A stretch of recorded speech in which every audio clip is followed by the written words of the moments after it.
Halo semuanya, kembali lagi di Republik Rupiah. Oke, jadi kali ini kita akan membahas tentang buntelan-buntelan biru yang rame kemarin di Twitter dan orang-orang banyak juga berspekulasi tentang apapun itu. Jadi setelah Coinbase itu upload tentang videonya, video singkat berupa buntelan biru itu, dan juga Optimism juga meramaikan gitu dengan buntelan orang terjun warna biru dan dia warna merah gitu.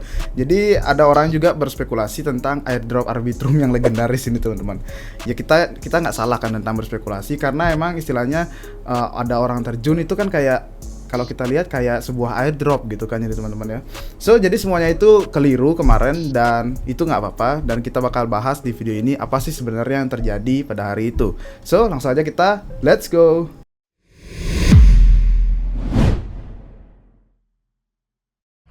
Oke, kita ke hari launchingnya, di mana itu Coinbase telah merilis rollup layer 2-nya sendiri yang dibangun di atas teknologi OP-Stack miliknya Optimism, teman-teman. Dan di hari itu juga mungkin teman-teman ada yang minting NFT, karena Coinbase di sana menyediakan NFT-nya mereka langsung itu free mint deh kalau nggak salah. Jadi teman-teman bisa minting dan itu berupa dynamic NFT, teman-teman. Jadi NFT-nya itu bisa berubah-ubah dari gambarnya. Mungkin teman-teman langsung aja bisa lihat di OpenSea itu berubah. Mungkin seiring waktu bisa berubah-ubah dan kita belum tahu utilitasnya untuk apa. Dan banyak juga teman-teman yang berspekulasi kalau minting itu ya, karena kita belum tahu utilitasnya untuk apa. Mungkin ada airdrop atau ya apalah untuk di masa depan gitu kan.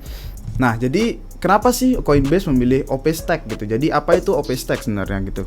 Mungkin itu yang keluar pertanyaan dari teman-teman gitu kan. Jadi aku mau jelasin tentang OP-Stack itu secara ringkas teman-teman ya.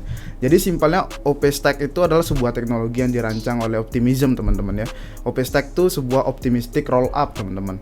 Oke, OP-Stack itu adalah sebuah blueprint atau modular kerangka kerja yang open source teman-teman ya, yang dirancang untuk membangun sebuah blockchain yang mempunyai skalabilitas dan juga interoperabilitas. Jadi jika kita menggunakan teknologi dari OP-Stack ini teman-teman ya, kita pun bisa membangun blockchain kita sendiri teman-teman. Dan yang kita perlukan itu hanya fokus pada sebuah inovasi ataupun emergent apa yang kita lagi fokuskan untuk terintegrasi teman-teman. Oke, teknologi OP-Stack ini kan dia menggunakan optimistic rollup teman-teman ya, menggunakan teknologi rollup. Jadi teman-teman yang belum tahu tentang teknologi rollup itu simpelnya begini. Jadi kenapa teknologi rollup itu bisa lebih murah dan lebih cepat gitu kan? Jadi dia itu menggabungkan beberapa transaksi itu menjadi satu transaksi teman-teman. Jadi istilahnya kayak rollup namanya ya. Jadi beberapa transaksi itu digabungkan menjadi satu kertas dan digulung gitu istilahnya, di roll gitu. Dan dia divalidasi itu berupa satu transaksi gitu. Nah, itulah teknologi di layer 2 yang membuat layer 2 itu lebih murah dan juga bisa lebih cepat teman-teman daripada si layer 1 Ethereum-nya. Layer 2 dari Coinbase ini teman-teman yang bernama Base ini dia akan meluncurkan mainnetnya sekitar 2 bulan dari sekarang teman-teman. Kalau kita lihat sekarang itu masih berupa testnet, kita bisa bridging sana sini menggunakan testnetnya dari Base gitu.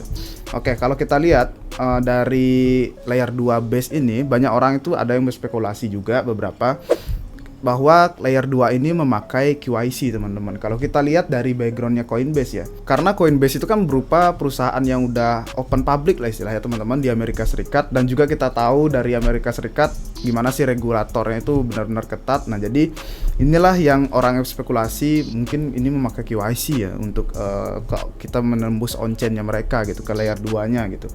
Nah itu berupa spekulasi dan kita belum tahu juga gimana sih ke depannya. Tapi kalau kita lihat dari kepercayaan Coinbase itu pada nilai-nilai kripto yang ditunjukkan oleh mereka itu teman-teman ya, dia tuh punya 3 nih, aku udah merangkum 3 yang dimana itu mereka mensupport banget nih tentang desentralisasi. Nah yang pertama itu ada Base akan beralih ke set validator yang sepenuhnya tanpa izin teman-teman. Dan juga yang kedua itu Base akan beroperasi sebagai rollup tahap 1 dengan roda pelatihan terbatas pada akhir tahun ini teman-teman, 2023. Dan di tahun depan Base itu akan melakukan peningkatan rollup ke tahap 2 teman-teman, yang dimana tanpa roda pelatihan gitu ya teman-teman. Nah kalau kita lihat dari progresnya si Base ini mempunyai rencana yang cepat gitu kan teman-teman, dari peralihan testnet ke mainnet, habis itu dari lonjakan keamanan rantai yang sangat cepat gitu loh kita bisa lihat. Nah ini nih semuanya disebabkan oleh teknologinya si OP-Stack. Jadi karena istilahnya sudah ada blueprint dan rangkaian modular yang udah ready, dan dia itu hanya fokus di beberapa inovasinya mereka saja gitu. Jadi istilahnya bisa lebih cepat lah untuk membangun blockchain kita sendiri gitu. Oke, yang jadi pertanyaan tuh kan, apakah Coinbase ini hanya mengandalkan karya dari tim Optimism gitu kan? Tidak sepenuhnya teman-teman, karena dari Coinbase ini mereka menjadi kontributor inti kedua dari si OP-Stack juga. Dan kalau kita lihat dengan dua tim layer 2 ini yang membangun stack yang sama itu pasti pengembangannya bisa lebih cepat gitu. Dan juga dari sebagian biaya transaksi dari Base itu bakal diteruskan untuk Optimism kolektif teman-teman, dan juga pendanaan barang publik di Optimism. Jadi istilahnya kerjasama mereka ini berupa simbiosis mutualisme ya teman-teman. Jadi sebuah lingkaran yang saling menguntungkan satu sama lain gitu. Oke, sekarang kita masuk ke visinya Coinbase dan apa sih sebenarnya Coinbase itu ya. Kalau kita lihat, emang Coinbase itu sebuah exchange kan, dan dia beroperasi di Amerika Serikat, di mana dia tuh terbesar di sana teman-teman, di Amerika Serikat. Dan sudah menembus pasar saham, dia sudah merilis sahamnya sendiri gitu. Jadi teman-teman bisa beli saham mereka juga gitu. Oke, kalau kita lihat dari penawaran produk mereka teman-teman, sebenarnya banyak banget, ada 3 kategori, ada untuk individu, ada untuk bisnis, dan juga ada untuk developer gitu. Kalau kita lihat dari beberapa produknya mereka itu, mereka menawarkan staking liquid teman-teman. Habis itu ada penyimpanan institusi, dan juga mereka punya dompet non-custody juga, serta DeFi yang terintegrasi juga teman-teman. Masih banyak lagi produknya, mungkin nanti bisa ditampilkan di belakang juga dari berbagai produk Coinbase teman-teman ya. Nah, kalau kita lihat dari berbagai produk mereka, kenapa sih mereka mengembangkan Base lagi gitu? Kalau kita lihat dari Coinbase itu adalah brand yang terpercaya teman-teman ya, karena mereka itu termasuk OG-nya di kripto teman-teman. Mereka udah ada lama di industri kripto gitu. Kalau kita lihat dari visi mereka itu teman-teman, mereka meluncurkan produk Base layer 2 di Ethereum. Nah, tujuan mereka itu untuk mempercepat istilahnya adopsi teman-teman ya. Jadi teman-teman tuh lebih mudah, udah dibuatkan jembatan teman-teman dari si exchange fiat on-ramp menuju ke on-chain gitu teman-teman. Jadi itulah visi utama dari mereka. Istilahnya mereka itu memberikan integrasi ke on-chain gitu teman-teman. Nah, kalau kita lihat dengan user sebanyak ini teman-teman ya, mereka memiliki user tuh sekitar 110 juta teman-teman. Dan si Coinbase ini sudah memberikan gerbang untuk masuk ke dunia blockchain atau istilahnya masuk ke on-chain gitu kan teman-teman. Nah, pertanyaannya, apakah ini yang akan memicu adopsi massal di kemudian hari gitu kan? Nah, kalau kita lihat Coinbase ini menurutku oke juga dari problem solving mereka. Jadi mereka setelah menyediakan produk staking, ada juga wallet, dan dia ini udah siap gitu integrasi dengan on-chain gitu. Jadi mereka paham pengguna mereka itu bagaimana sih tipikalnya gitu. Mungkin dari teman-teman semua ada yang belum masuk DeFi karena mungkin tampilannya rumit. Nah, dari Coinbase ini mereka punya visi seperti itu teman-teman. Mereka menjembatani orang-orang itu masuk ke on-chain agar orang-orang tuh punya experience juga gimana sih bertransaksi di blockchain gitu. Tapi dengan biaya yang murah dan juga tampilan yang tidak rumit gitu. Kalau kita lihat dari tujuan ini tuh pastinya bakal memberikan angin segar gitu teman-teman dari ekonomi industri kripto gitu. Dan yang harus dicatat untuk saat ini Coinbase belum memiliki rencana untuk merilis token mereka ya, jadi biar nggak kita menggebu-gebu juga lah menunggu token. So langsung aja kita lanjut ke pembahasan selanjutnya.